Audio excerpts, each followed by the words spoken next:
Agora a gente vai entender a contração muscular em si. Para a gente entender a contração muscular, a gente precisa entender de onde vem os sarcômeros. Como a gente havia falado em alguns slides atrás, as fibras musculares são os próprios miócitos, então são as células que compõem o tecido muscular, certo? E elas são bem longilíneas. Cada fibra muscular é composto por um conjunto de miofibrilas. O que são miofibrilas? São conjuntos de sarcômeros, certo? Então, cada miofibrila tem um conjunto de fibras de miosina e um conjunto de fibras de actina. Dentro da miofibrila existem então os sarcômeros, que são o sarcômero é a própria estrutura contrátil, é quem faz realmente o músculo contrair. E como é organizado esse sarcômero? A gente precisa entender algumas linhas ou bandas do sarcômero. Primeiro, a linha Z. A linha Z é quem vai delimitar o início e o fim de um sarcômero. Então, de uma linha Z até outra linha Z é o tamanho de um sarcômero específico. Depois tem a faixa A. A faixa A é o exato tamanho da miosina. Só que na faixa A não tem apenas miosina, porque a cabeça da miosina e a cabeça da actina se juntam em um pedaço, que é a sobreposição da fitinha vermelhinha com a fitinha azul, certo? Aqui no desenho. Então, a faixa A representa a extensão da miosina, mas não existe só miosina na faixa A, existe também pedacinhos de actina, que é onde ela se sobrepõe com a miosina. A faixa H é a faixa que só existe miosina. E a banda I é a banda que só existe actina. Ela não se limita a apenas um sarcômero, porque tem um pedaço do outro sarcômero também que é só actina. E isso é também chamado de banda I. É a mesma banda I, tudo bem? Então, como eu já expliquei, o filamento de miosina pode ser também chamado de filamento grosso. E para vocês lembrarem, miosina começa com M de meio. Então, os filamentos de miosina vão estar sempre no meio. Os filamentos de actina vão estar sempre nas laterais, tá bom? Agora a gente vai entender realmente como ocorre a contração. Pode ser um processo um pouco complicado da primeira vez que vocês ouvem falar, mas se vocês ficarem repetindo para vocês mesmos, tentarem raciocinar sozinhos o processo, talvez fique mais claro. Se não ficar claro, vocês podem me procurar, que eu tento explicar de uma nova forma também. Primeiro, como eu havia falado, o estímulo do neurônio é quem faz o músculo contrair. Então, precisa ter uma molécula que avisa o músculo que a gente quer contrair o músculo. Essa molécula é chamada de neurotransmissor. Então, ela faz a transmissão de uma mensagem. Para o músculo contrair, o neurotransmissor que atua é a acetilcolina. Então, precisa de um neurônio que avise o músculo que o músculo tem que contrair. E esse neurônio que é o responsável por liberar essa acetilcolina. Onde tem a junção do tecido neuronal, do neurônio com o tecido muscular, é chamada de junção neuromuscular. E é nesse momento, nesse lugar que a acetilcolina é lançada.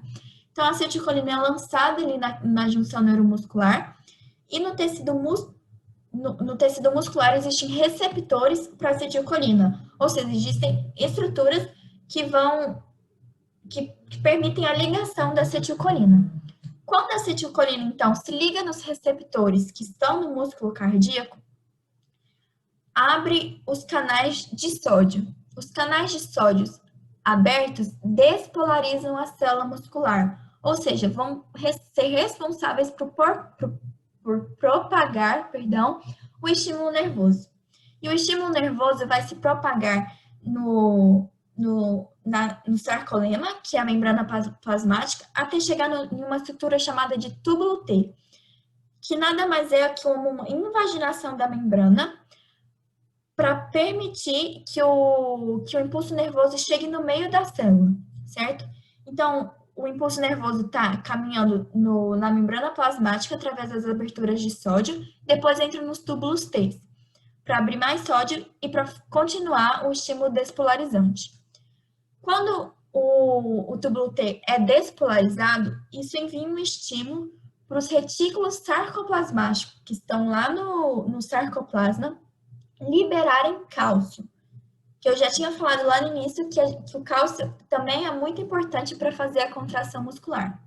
Então, quando libera cálcio no sarcoplasma, o cálcio vai lá na estrutura da miosina e da actina e vai fazer a junção das duas fitas, da fita de actina com a fita de miosina. Quando o cálcio permite a ligação da actina e da miosina, a quebra de ATP, ou seja, a quebra de energia para que assim seja possível que a actina deslize sobre a miosina e faça então o músculo contrair. Tá bom? Se ficou confuso, vocês tentam repetir o vídeo, mas resumindo, precisa da acetilcolina para liberar o potencial de ação. O potencial de ação, então, percorre a membrana plasmática, percorre o túbulo T, isso faz abrir o retículo sarcoplasmático. O retículo sarcoplasmático, então, libera cálcio, e o cálcio faz a cabeça da miosina juntar com a cabeça da actina. Essa junção, então, quebra ATP, e a quebra de ATP faz a actina deslizar sobre a miosina, para que assim ocorra a contração muscular. Mas tá, aqui tem o cálcio que está fazendo as duas coisas se juntarem para ocorrer a contração. Mas tem uma hora que a gente precisa relaxar o músculo, não é? Para relaxar o músculo, existe a produção de um outro tipo de substância, que é chamada de acetilcolinesterase. A acetilcolinesterase é responsável por destruir a acetilcolina na junção neuromuscular. Então, se a gente quer relaxar o músculo, o corpo vai produzir acetilcolinesterase e isso vai destruir a acetilcolina. Se não tem acetilcolina, não tem como ocorrer a propagação do impulso nervoso, não tem como ocorrer a liberação de cálcio e não tem como a cabeça da miosina se ligar na cabeça da actina. Isso faz, então, o músculo relaxar e as fibras de actina voltam à sua posição inicial. Tudo bem? Aqui a gente vê a comparação das bandas e das linhas no músculo relaxado com o músculo contraído. Então, vocês podem ver que a faixa A, ela é constante, porque a miosina não vai diminuir de tamanho. É a actina que vai deslizar sobre ela, mas ela não diminui de tamanho. Então, tanto no músculo relaxado como no músculo contraído, o comprimento da miosina, se mantém. A faixa H, ela vai diminuir isso, porque vai ter menos miosina desligada de actina, certo? Então, se a actina se move sobre a miosina, o espaço que só tem miosina vai diminuir. E por fim, a banda I também diminui, porque se há contração dessa faixa de miosina, vou falar da banda I de novo. A banda I, então, diminui, porque se há deslizamento da faixa de actina sobre a miosina, a actina que está deslizando vai puxar a próxima actina, que também vai estar deslizando sobre a miosina do outro sarcômero. Então, essa faixa, essa banda também diminui de tamanho. Tudo bem? A linha Z, ela não se altera, porque ela é apenas uma divisão de um sarcômero com o outro. E agora, existem algumas substâncias, algumas toxinas, que interferem na junção neuromuscular, então elas interferem na contração. Existem 3 substâncias principais que aparecem nos vestibulares normalmente. A primeira, e por isso eu estou falando delas aqui, tá bom? A primeira delas é o curare. O curare é uma substância extraída de plantas que era muito usada pelos indígenas na hora de caçar. E por que ela era usada? Porque o curare, ele se liga no receptor de acetilcolina. Então, se precisa de acetilcolina para o músculo contrair, o curare impede a contração, porque o curare se liga no receptor de acetilcolina e não deixa a acetilcolina se ligar ali. Então, há uma competição com o receptor. Se o curare se liga ao receptor de acetilcolina, o curare não consegue despolarizar a membrana, não consegue contrair o músculo. Então, o músculo fica paralisado. E como que os indígenas usavam isso, então, para caça? Eles colocavam na ponta da flecha o curare, e se eles, por exemplo, queriam caçar, sei lá, um passarinho para comer, eles jogavam a flecha com o curare na pontinha da flecha para acertar o passarinho. O passarinho, ele contrai os músculos para conseguir voar. Se ele não consegue contrair os músculos para voar, ele fica. O músculo para, então ele cai e o indígena consegue pegar esse animal para se alimentar, certo? A próxima é a toxina botulínica. A toxina botulínica é muito usada num procedimento estético chamado Botox. E o que ela faz? Ela impede a liberação de acetilcolina. Então, se não tem acetilcolina também, não vai ter contração muscular. E por que que ela é usada para procedimento estético? Porque quando a gente faz assim, por exemplo, tá vendo que a gente contrai o músculo da testa, certo? E isso, com o passar do tempo, vai criando marcas de expressão, que são essas linhas da nossa testa, das nossas testas. Isso pode incomodar as pessoas esteticamente. Se a gente aplica a toxina botulínica no músculo da nossa testa, é como se a gente não conseguisse contrair o músculo. Então, se a gente não consegue contrair o músculo, não vão ficar essas linhas de expressão. E assim a gente corrige um problema estético que pode incomodar as pessoas. Por fim, a toxina tetânica, perdão, é a substância que vai fazer o contrário da toxina botulínica. A toxina tetânica vai fazer com que o músculo contraia sem parar. Como ela faz isso? Ela impede a liberação, a produção de neurotransmissores inibitórios. São os neurotransmissores que ajudam o músculo a relaxar, não ficar contraído.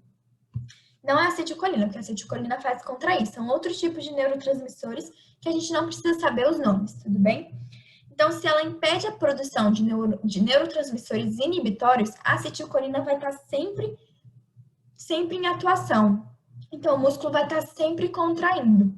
Se o músculo está sempre contraindo e a gente não tem como regular essa contração, vai ocorrer a contração involuntária do músculo. E essa contração normalmente causa tremores muito fortes dos músculos, porque eles ficam o tempo todo contraindo. E a toxina tetânica, ela é a toxina de uma doença conhecida como tétano. E a contração involuntária nessa doença é chamada de tetania. Tudo bem? E agora a gente vai tentar entender de onde o músculo tira o ATP, de onde o músculo tira a energia para fazer a contração. Na maioria das situações, a gente usa a glicose, que vem do carboidrato. Então, se a gente come um pão que é cheio de carboidrato, a gente tem a glicose, e a glicose vai ser consumida num processo de respiração aeróbica que vai produzir ATP, que faz o músculo contrair. Quando a gente consome muita glicose, ou seja, a gente come uma quantidade de pão enorme, que é mais do que o nosso organismo precisa para sobreviver, a glicose ela pode ser armazenada na forma de glicogênio. E o glicogênio fica armazenado principalmente no nosso fígado. Então, o glicogênio é a glicose de um jeito diferente que ela é armazenada no nosso organismo. Se a gente precisa, por exemplo, se a gente tem glicogênio armazenado lá no fígado e tem uma situação, por exemplo, que a gente está muito tempo sem comer, o glicogênio vai servir como fonte energética. Então, através do processo de glicólise, o glicogênio volta a ser glicose, para a glicose, então, entrar na respiração aeróbica e produzir ATP para permitir a contração muscular. Outro tipo de fonte de energia é a fosfocreatina. A fosfocreatina é uma substância produzida pelo nosso corpo mesmo, que também é utilizado como fonte de energia, mas ela não é a principal fonte de energia. Ela é utilizada em movimentos muito rápidos. Por exemplo, se a gente vai fazer isso uma contração muscular muito rápida, pode ser que não dê tempo de fazer a glicose entrar no ciclo de Krebs e liberar ATP. E aí, quem pode ser mobilizado em situações de contração muito rápidas pode ser essa fosfocreatina, que não precisa entrar no ciclo de Krebs para produzir ATP. Então, a produção de ATP através da fosfocreatina é muito mais rápida. Mas ela nunca vai ser a fonte primordial de energia, sempre é a glicose, tá bom? E aí, não sei se vocês lembram do ciclo de Krebs, o ciclo de Krebs ele também precisa de oxigênio para acontecer. E existe uma estrutura nas nossas células chamada de mioglobina, que é responsável por armazenar oxigênio. Então, se uma hora a gente precisa de produzir energia, juntar a glicose, que vem do glicogênio ou da própria alimentação direto, e junto ao oxigênio que primeiro vem da nossa respiração, mas depois fica armazenado nas mioglobinas. Então, com a glicose e com o oxigênio, a gente consegue produzir ATP, certo? E na respiração aeróbica, então, é quando a gente tem oxigênio suficiente para produzir ATP.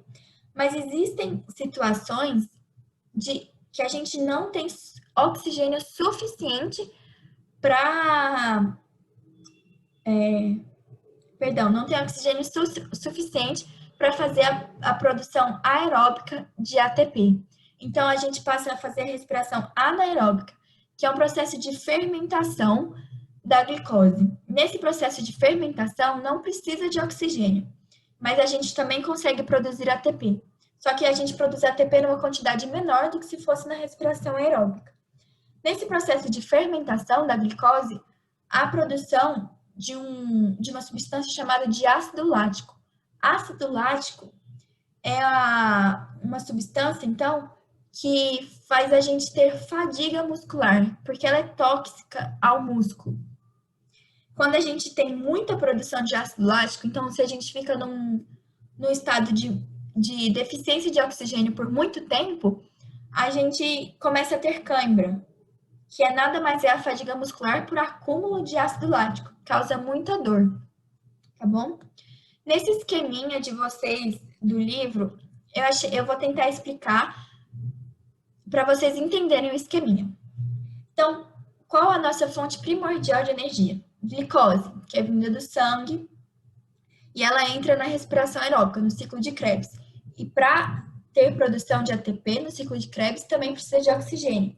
Então, vem a glicose e o oxigênio para fazer respiração aeróbica e produzir ATP. Lembrem que o ciclo de Krebs, respiração aeróbica, acontece nas mitocôndrias. Por isso que ele colocou aqui, respiração aeróbica nas mitocôndrias. Se tem uma situação que a gente precisa de glicose, mas não tem glicose pronta no sangue, mas tem glicogênio armazenado lá no fígado, o glicogênio, então, é estimulado a ser liberado na corrente sanguínea para entrar no processo de glicólise, que, relembrando, é o processo que faz o glicogênio voltar a ser glicose. Aí, do mesmo jeito, a glicose, então, entra no ciclo de Krebs com oxigênio e faz a produção de ATP para contrair o músculo. E a fosfocreatina, como eu já tinha falado, é outra fonte de energia para contração rápida, como fonte de energia de movimentações muito rápidas. Pode ser também como tem quantidade muito pequena, pode ser a primeira fonte de energia para iniciar uma contração, mas logo ela acaba, a fosfocreatina, e aí quem faz realmente a produção de ATP para fazer a contração muscular é a glicose. E aí, se não tem oxigênio, a gente passa a fazer respiração anaeróbica, então, para fazer a fermentação da glicose e produzir ATP. Mas lembrem que se a gente ficar num tempo muito grande sem oxigênio, a gente começa a produzir ácido lático em quantidades muito grandes, em quantidades tóxicas ao nosso músculo, e isso provoca fadiga muscular, ou também conhecida popularmente como cãibra, e provoca muita dor. Aqui, o livro de vocês, a apostila de vocês, colocou como uma matéria a mais, um plus. Então, eu vou explicar para vocês certinho porque está no livro. Não é uma matéria muito cobrada realmente no vestibular, mas se vier a cobrar, vocês sabem. E é interessante também vocês entenderem os dois tipos de fibra, esses dois tipos diferentes. Então, o que existe no nosso corpo são dois tipos de fibras musculares, dois tipos de miose, o tipo 1 e o tipo 2. O tipo 1 é também chamado de fibra lenta ou fibra vermelha, e o tipo 2 é também chamado de fibra rápida ou fibra branca. O tipo 1 é priorizado quando a gente precisa de esforços contínuos, ou seja, em uma maratona, que a gente precisa de contração muscular durante muito tempo, ou seja, a pessoa precisa ficar correndo durante um intervalo de tempo muito rápido, a fibra tipo 1 é priorizada. E por quê? Porque ela possui um aporte de oxigênio, aporte de glicose, aporte sanguíneo muito maior que do tipo 2. Como isso acontece? Então, o tipo 1 tem uma quantidade de mioglobina muito maior. Então, ela tem uma oferta de oxigênio para a contração muscular muito maior. Isso é importante porque a gente consegue fazer o músculo contrair durante um intervalo de tempo maior em aerobiose, ou seja, com oxigênio. Porque se a quantidade de oxigênio for baixa na fibra do tipo 1, a gente vai entrar em fadiga muscular muito rápido, porque a pessoa não vai ter mais oxigênio e ainda vai ter que continuar correndo, porque ela está correndo uma maratona, então é durante muito tempo, e ela vai ficar propensa a produzir ácido lático e vai ter cãibra, e ela não vai conseguir completar uma maratona. Porque também precisa de contração muscular durante muito tempo, a gente precisa de mais mitocôndria para produzir mais ATP e ficar durante muito tempo produzindo ATP. Também precisa de mais capilares sanguíneos para ficar chegando glicose continuamente, que a glicose é a nossa fonte de energia principal. Como eu já tinha dito, o sistema preferencial energético é aeróbico, com a utilização de oxigênio para não produzir ácido lático e o músculo não entrar em fadiga. A velocidade de contração é lenta. E por que isso? Porque o que a gente precisa em uma maratona é continuar correndo. Não é simplesmente velocidade, é resistência. Para a gente conseguir fazer a contração muscular perdurar por muito tempo, a contração não precisa ser rápida, ela só precisa ser resistente. Para ser resistente, ela precisa de oxigênio, de glicose, de oxigênio de glicose e de ATP. Ela não precisa que seja rápido, certo? E como eu falei, a resistência à fadiga é alta, porque tem uma oferta de oxigênio muito grande. Mas agora, se uma pessoa for levantar um peso, eu não sei como chama, naqueles esportes de levantamento de peso, a pessoa precisa contrair o músculo muito rápido. Então, a força que ela precisa é uma fibra que vai contrair muito rápido. E ela não vai precisar de utilizar muita glicose, nem muito oxigênio. Não vai precisar utilizar isso. Ela precisa de um processo rápido que dê ATP em uma quantidade satisfatória para ela conseguir levantar o peso. E é isso. Então, ela não precisa de muita mioglobina, por isso o conteúdo de mioglobina é pequeno. Ela não precisa de muita mitocôndria, ela só precisa produzir uma quantidade durante um curto intervalo de tempo. Os capilares sanguíneos também são poucos, porque ele não precisa de muita glicose. Ele precisa que tenha glicose, mas não muita, porque ele não precisa continuar durante muito tempo a contração. E para isso, para ser rápido, pode ser priorizado o sistema energético anaeróbico, porque a fermentação é um processo mais rápido do que a respiração aeróbica. Então, mas aqui vai ter um pouco de produção de ácido lático, só que como o músculo não vai continuar contraindo, não vai despender muita glicose, a quantidade de ácido lático produzida aqui vai ser muito pequena, porque é apenas um levantamento de peso rápido, momentâneo. Então, vai produzir um pouco de ácido lático, sim, mas não em quantidade suficiente para causar fadiga. Aqui, o importante é a fibra ser rápida. como em maratonas, o importante é a fibra ser resistente, certo? E a resistência à fadiga aqui é baixa, certo? Então, essa foi a nossa aula sobre tecidos musculares. A gente encerrou a parte da biologia chamada de histologia, e a próxima aula a gente vai começar a fisiologia, que é o estudo dos sistemas do nosso corpo. Quero deixar aqui, falar mais uma vez que eu estou disposta para ouvir vocês. Se vocês quiserem dar feedback sobre os vídeos, fiquem à vontade. Se quiser tirar dúvidas também, fiquem à vontade. Fiquem à vontade, perdão. E espero ver vocês na próxima aula. Um beijo e até a próxima.